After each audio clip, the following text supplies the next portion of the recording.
Tragedi dalam suasana lebaran di Kenjeran Park sungguh memilukan.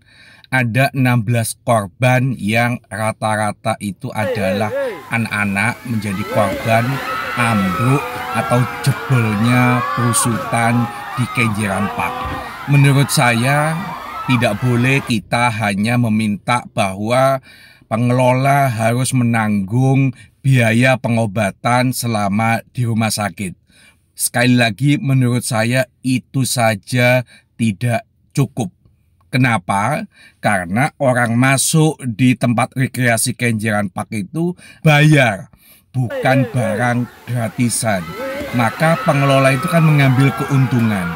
Ketika pengelola mengambil keuntungan, maka dia wajib melakukan perawatan kepada semua infrastruktur, apakah itu seluruh hutan, apakah itu kolam renang, sehingga kalau memang sudah tidak layak, ya harus diperbaiki. Kalau tidak layak, ya tidak boleh dipakai lagi.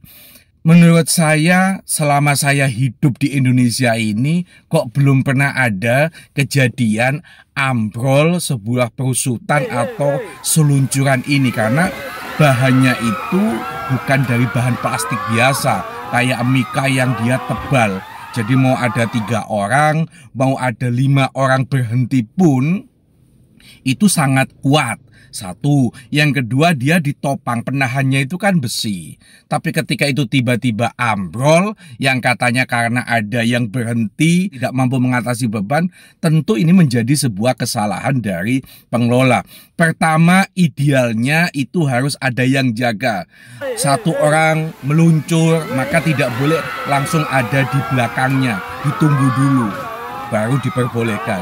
Kemungkinan dalam kasus ini tidak ada penjaga sehingga anak-anak bisa terus bertambah meluncur sehingga terjadi beban yang berat, terjadilah ambrol itu. Kasus ini harus menjadi pelajaran.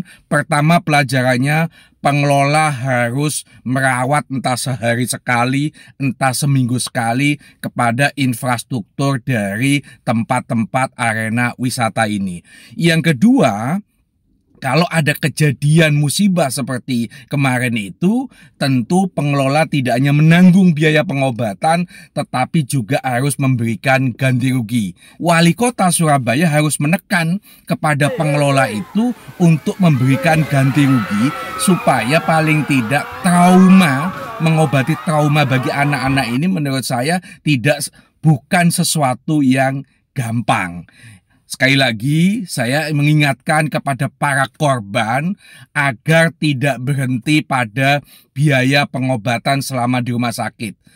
Kalian harus menuntut dan kami siap mendampingi para korban ini untuk menuntut pengelola memberikan ganti rugi. Soal ganti rugi itu biayanya berapa rupiah, tentu itu kesepakatan keluarga korban dengan pengelola Kenjeran Park ini.